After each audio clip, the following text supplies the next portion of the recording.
A verdade é que Deus ama muito você e a mim, muito. Muito mais do que a gente pode imaginar, muito mais do que a gente pode compreender. Ele ama, porque a natureza dele é amor, ele é amor. O amor de Deus, ele é diferente em todos os níveis, em todas as instâncias, em toda a compreensão de comparação humana. Porque eu e você temos um amor para dar que é derivado dele. Ele é amor, a natureza dele é amar. E Deus não pode negar-se a si mesmo. Então ele ama, a natureza dele é amar. E quando Jesus veio a essa terra, Jesus Cristo nos revelou o Pai, quando ele disse assim: olha, quem vê a mim, vê o Pai. Então quando você olha todo o carinho, todo o afeto, toda a consideração de Jesus com os miseráveis, com os esquecidos, com os renegados, a gente lembra que Jesus é a perfeita revelação do Pai.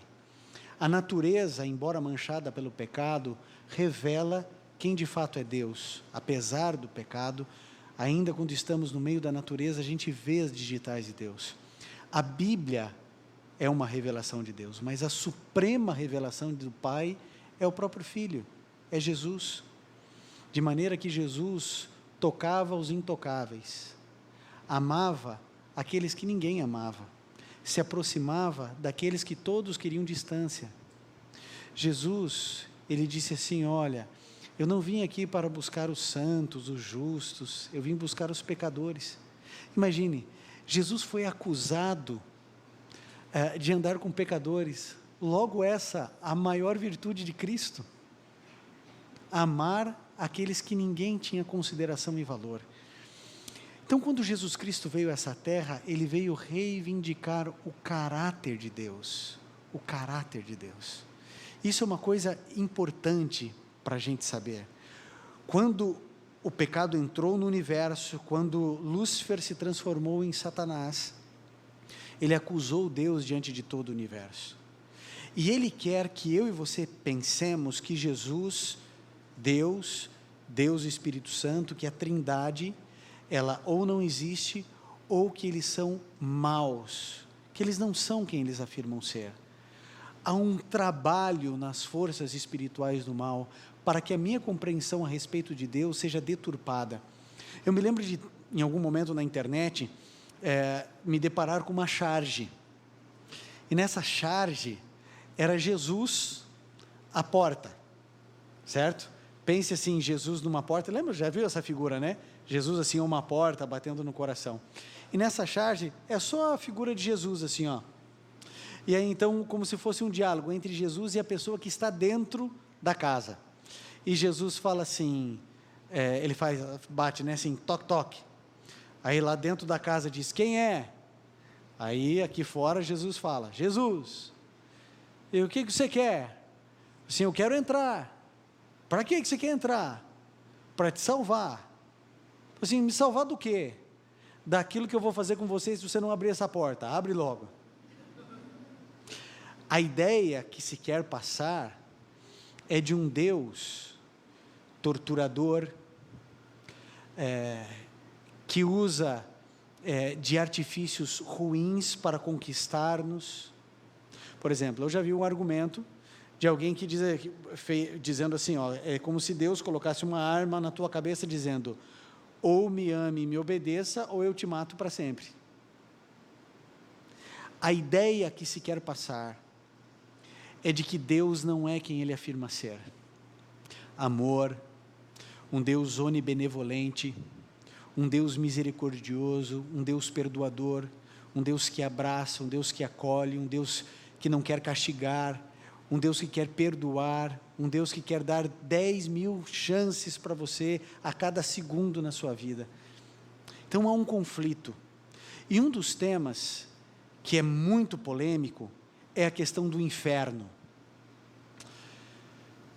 Eu já ouvi algumas pessoas que têm sua ideologia dentro do ateísmo e do agnosticismo afirmarem que uma das dificuldades para crer em Deus é o fogo eterno, né? A pessoa vai queimar eternamente uma tortura sem fim, e acusam Deus de ser um torturador. Bom, essa é uma questão conflituosa, porque há uma certa lógica nesse raciocínio. Pense comigo, o indivíduo, ele viveu 80 anos, e durante esses 80 anos, ele foi uma pessoa que fez coisas boas e fez coisas ruins, mas fez mais coisas ruins do que coisas boas. E por fim, Deus julgou que ele não deveria estar no céu, e ele então vai para o fogo, depois que ele morreu, ele vai para o fogo, e ele vai ficar queimando ali a eternidade toda. Gente, você já queimou o dedo alguma vez? Eu sou um indivíduo que eu tenho baixíssima tolerância à dor, como todo e qualquer homem, né? Mas esses dias, a Sofia, a mãe dela tinha feito um brigadeiro, e tinha colocado num prato e deixado para esfriar. E o que a Sofia foi fazer? Meteu o dedo. Fez bolha, sabe? Levantou a bolha no dedinho dela. Ela chorava, e eu sei que dói. E dói mais na gente do que nela, né? E que dor, que dor. Agora você imagine você queimar, não é a ponta do dedo, é você em chamas, o resto da eternidade. Por isso, é muito complicado você simplesmente chegar para um ateu e falar assim, não, isso que você está falando não tem sentido, porque tem sentido.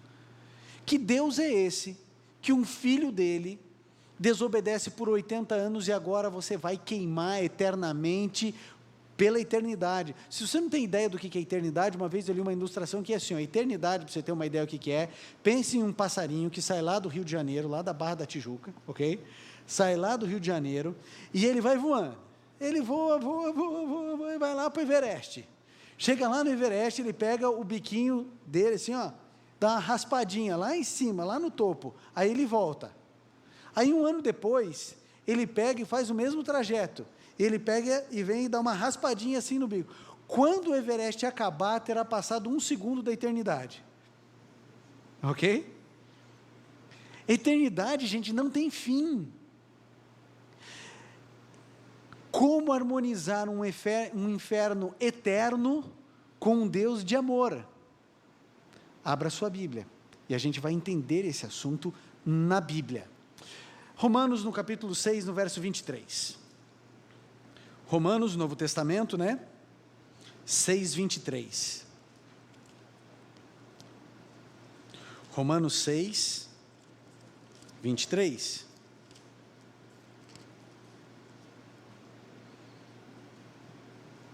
Olha só o que diz.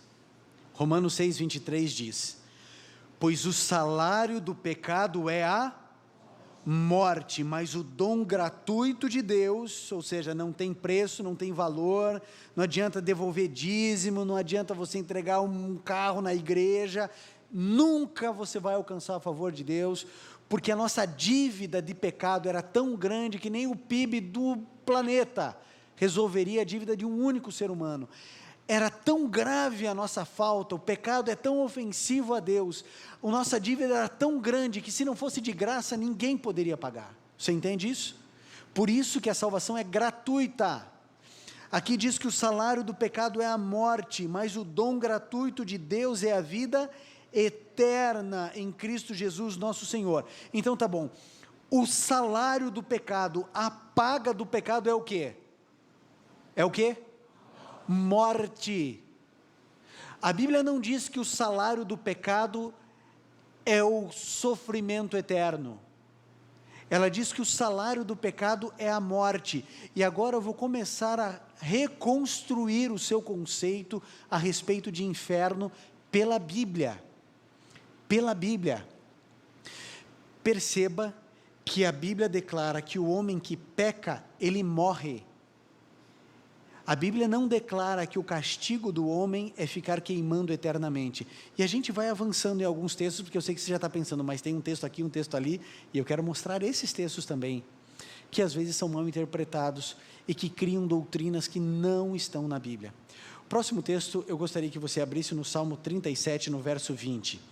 Estávamos no Novo Testamento, vamos confirmar isso agora no Antigo Testamento, para que você perceba que esse conceito é bíblico e não apenas de um testamento. Salmo 37, verso 20. Salmo 37, verso 20. Olha só o que diz aqui: mas os ímpios perecerão, os inimigos do Senhor murcharão como a beleza dos campos, desvanecerão como fumaça. Então o texto diz que os ímpios, o que acontecerá com os ímpios? Perecer. O que é perecer? Morrer. O que vai acontecer com o ímpio, a Bíblia diz? Ele vai morrer, perecer, acabar. A gente precisa ir construindo com mais versos, porque eu acho que vale a pena a gente aprofundar isso, para você entender de fato o que a Bíblia ensina sobre essa questão. Agora vá para Mateus, no capítulo 25. A gente vai percorrer bastante versos, alguns versos, mas para que a gente tenha uma ideia clara. Mateus 25, 41. Mateus 25, 41. Olha só o que a Bíblia revela sobre esse assunto. E aqui começa a polêmica. Estava muito fácil, agora a gente vai entendendo algumas coisas. 25, 41 diz o seguinte: então ele dirá aos que estiverem à sua esquerda: malditos, apartem-se de mim para o fogo eterno, preparado para o diabo e os seus... Bom, primeira coisa, o fogo, que realmente é bíblico e que vai existir, foi preparado para quem? Para o homem? Foi preparado para quem? Para o diabo e os seus anjos. Para o diabo e seus anjos. Agora, existe essa expressão aqui, fogo eterno. Como existem também outros textos que falam sobre fogo eterno e falam sobre castigo eterno. E aí, então, a partir desses versos, é que se cria a teologia de que existe um lugar chamado inferno, onde as pessoas estão sendo torturadas pelo fogo, atormentadas pelo diabo, como se o inferno fosse o local de habitação de Satanás e seus anjos, é o local que acontece o quartel-general, e todas as pessoas que não vão para o céu, elas vão para o inferno. E então você pode imaginar o que aconteceu com uma pessoa que morreu na Segunda Guerra Mundial. Desde 39, se ele morreu no primeiro ano da guerra, desde 39, ele está queimando. Se você pensar em um bárbaro, um viking, que porventura possa não ter ido para o céu, desde que ele morreu, ele está sendo queimado, sem chance de alívio. Se eu creio nessa doutrina, como eu vou harmonizar um Deus misericordioso, bondoso, que ama os seus filhos? Como eu harmonizo lá, segundo Pedro, quando Deus declara: não tenho prazer na morte do ímpio, quero que todos se arrependam, que todos se convertam e cheguem à salvação. Deus não tem prazer nenhum na morte de ninguém. O nosso Deus teria então como critério de justiça torturar os seus filhos por toda a eternidade? Por que esses textos falam então de fogo eterno e castigo eterno? E para muitas pessoas isso é polêmico ou complexo, mas você vai descobrir que não é tão difícil de se entender pela Bíblia. Logo antes do livro do Apocalipse, existe um livro chamado Judas. Eu não sei se você conhece esse livro, mas é o livro imediato antes do Apocalipse. Eu queria que você abrisse a sua Bíblia ali. Judas, a gente diz Judas 7, porque Judas só tem um capítulo. Então a gente fala Judas 7, então é o versículo 7, certo? Então você pode dizer Judas 1, 7, ou só Judas 7, que é a mesma coisa. Então Judas, aqui no versinho 7, revela algumas coisas bem importantes para você e para mim. Deixa eu abrir aqui, no finalzinho, em Judas. Eu vou chegar em Judas, alguma hora há de chegar aqui. Chegou. Não chegou, vai chegar. Aí, chegou. Judas 7, versinho 7, diz o seguinte, presta atenção: de modo semelhante a estes, Sodoma e Gomorra e as cidades em redor se entregaram à imoralidade, a relações sexuais antinaturais, estando sob o castigo do fogo eterno, elas servem de exemplo. Acho que a maioria de nós conhece a história de Sodoma e Gomorra, né?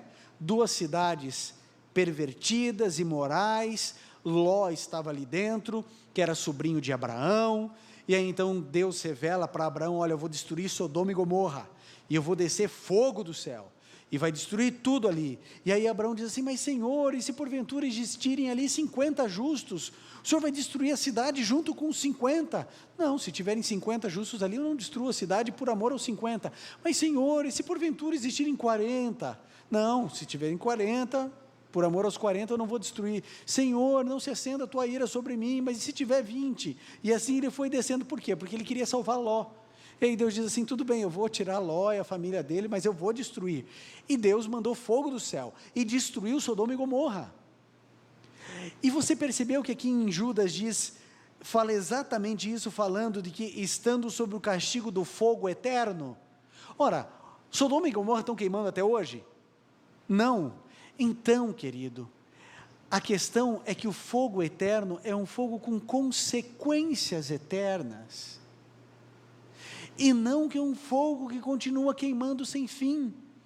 A mesma expressão, a mesma palavra, as mesmas palavras em grego que apontam Jesus falando que o fogo eterno foi preparado para o demônio e os seus anjos, é a mesma expressão usada aqui, fogo eterno para Sodoma e Gomorra, mas não estão mais queimando as cidades. Por isso é de consequência eterna. Você se lembra qual é o salário do pecado? É a morte. Se o indivíduo fica queimando a eternidade, ele vai morrer? Não. Então o que acontece? A Bíblia está mentindo? A Bíblia equivocou-se? Entenda, nós precisamos estudar a Bíblia para harmonizar as coisas óbvias. Veja, Deus é amor, Deus é bondoso, Deus é misericordioso, Deus nos chama de filhos, Ele nos ama a ponto de entregar Jesus para morrer no nosso lugar. Esse é Deus. É incompatível eu criar uma teologia dizendo que existe um fogo eterno, um lugar onde as pessoas estão queimando dia e noite e sem fim. Então, quando a Bíblia declara que existe fogo eterno, a Bíblia está dizendo para você, está dizendo para mim, que esse fogo tem consequências eternas, porque o fogo é real. A Bíblia diz. Vocês se lembram quando Deus resolveu destruir essa terra a primeira vez? Lembram quando aconteceu isso? Quando foi? Lembram ou não? Isso, dilúvio. Ele destruiu com o quê? Com água. Ele destruiu ou não destruiu? Destruiu. Ele avisou que ia destruir. Mas peraí, as pessoas, antes do dilúvio falavam assim: nunca choveu? Que história é essa que vai cair água do céu? Não cai água do céu, não vai chover. Que história é essa? Que chuva é essa? E não acreditaram em Noé. Mas Deus destruiu ou não destruiu? Destruiu. Deus vai destruir essa terra? A Bíblia diz que Ele vai destruir uma segunda vez. E a Bíblia declara que Ele vai destruir isso aqui com fogo. Porque o fogo, ele destrói, ele consome e ele purifica. Essa terra será toda renovada. Se você pegar ali Apocalipse 21, 22, tem a descrição do novo céu e da nova terra que Deus irá fazer. Mas antes de refazer a terra, Ele vai destruir tudo isso aqui. Todo esse fogo que vai consumir toda a terra, ele foi preparado para Satanás e seus anjos. E o que isso significa? Nenhum ser humano precisa estar lá. Nenhum. Você e eu vamos descobrir uma coisa quando chegarmos no céu, ou algumas coisas. A primeira delas, nós vamos ter todos a certeza de que nenhum de nós mereceria estar lá. Essa é a primeira certeza. A gente vai olhar para a gente e a gente vai saber: o mérito é de Jesus, não é meu. Eu não fiz nada que me habilitasse a estar aqui. Essa é a primeira coisa que vamos ter de certeza. A segunda certeza, sabe qual é? É que a gente vai descobrir que todas as pessoas que não estão no céu, elas não estão lá porque foram castigadas, ou porque Deus as castigou, ou porque Deus as está punindo. Só não estará no céu quem não quiser estar. Estar no céu é uma escolha que eu faço. Não estar também. Ou seja, a pessoa, ela escolherá estar no céu ou não estar no céu. Agora, como que se define isso? Por aquilo que eu faço. Eu vou explicar para você isso. Você não é definido por aquilo que você pensa, você não se define por aquilo que você crê, você não se define por aquilo que você sente, você se define por aquilo que você faz. Eu vou repetir. Você não se define por aquilo que você pensa, nem por aquilo que você fala, nem por aquilo que você acredita. Você se define por aquilo que você faz. De que adianta o indivíduo falar que ama a esposa, mas bate na esposa? Ele ama a esposa? Porque você se define por aquilo que você faz. Todos nós aqui somos contra a corrupção. Todos nós, né? A gente fica, né, de cabelo em pé quando a gente vê aí os escândalos de corrupção, um atrás do outro, né? A gente fica horrorizado. E você pode ter conceitualmente que corrupção é uma coisa errada. Então, se alguém perguntar para você, moralmente você diz assim, não, corrupção não é uma virtude, corrupção é um defeito, é errado, corrupção é uma coisa ruim. E você pode ter essa concepção, ok? Cognitivo. Mas se você é corrupto, adiantou você achar que é errado? Não. Porque você não se define por aquilo que você fala, nem por aquilo que você pensa, nem por aquilo que você sente, você se define por aquilo que você faz.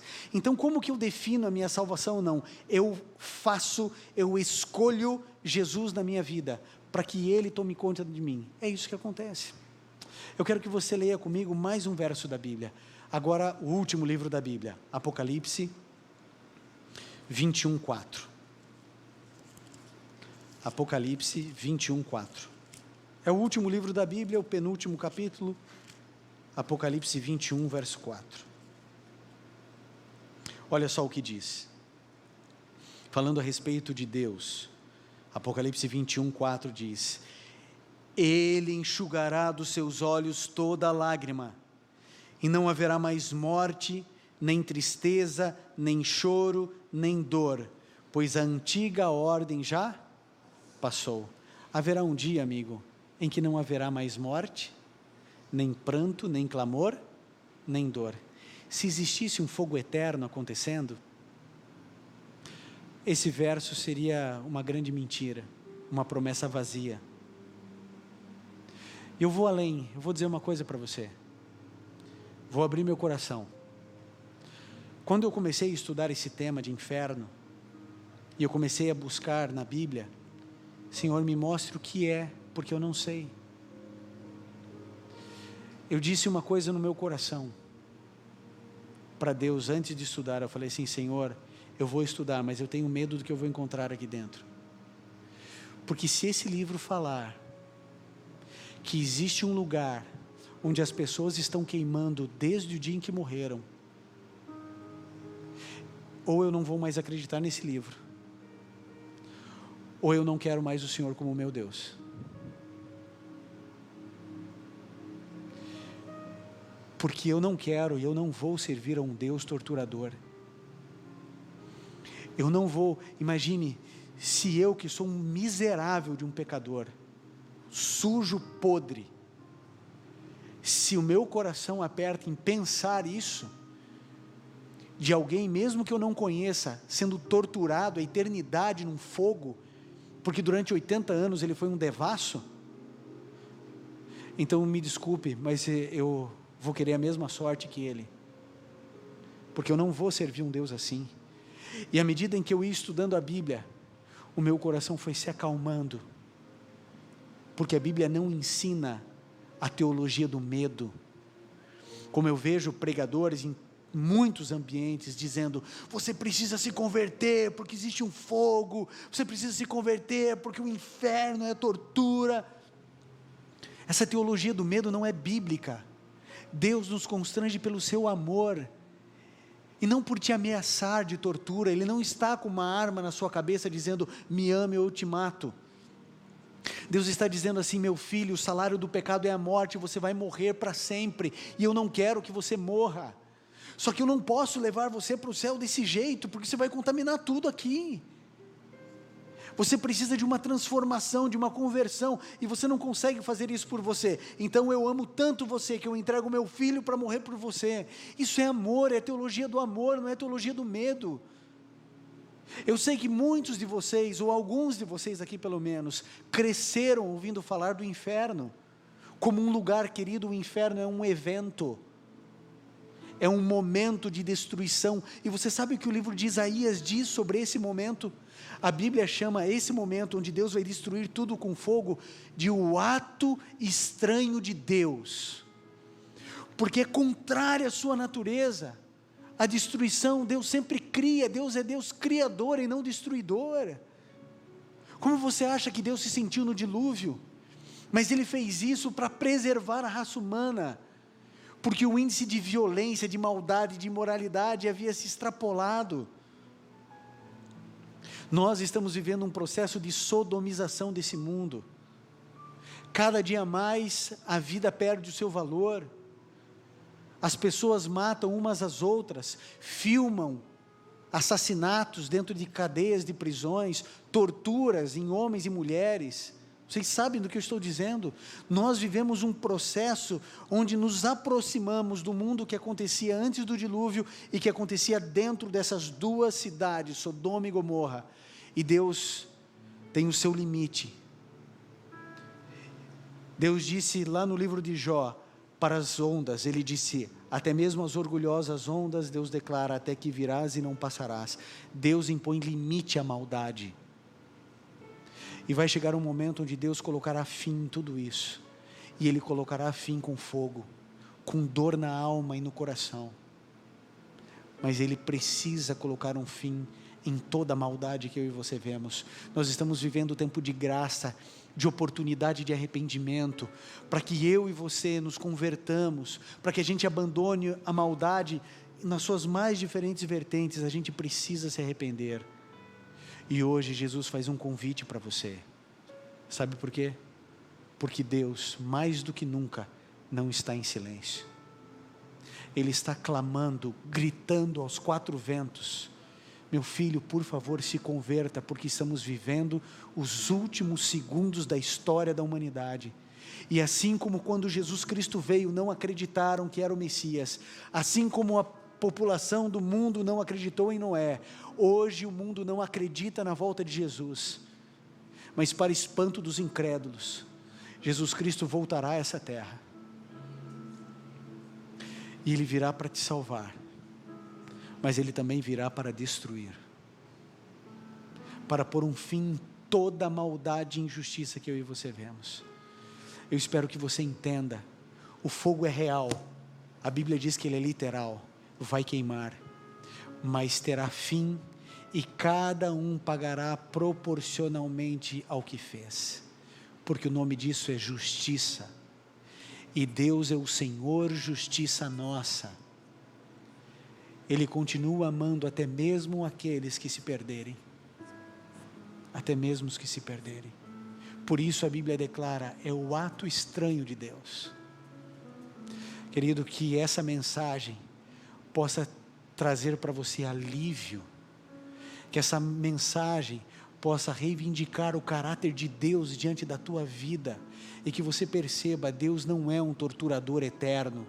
Ele não é um ser sádico, torturando seus filhos por toda a eternidade. Que a mensagem bíblica liberte você do engano, liberte você da teologia do medo. Que Deus nos abençoe. Vamos juntos orar.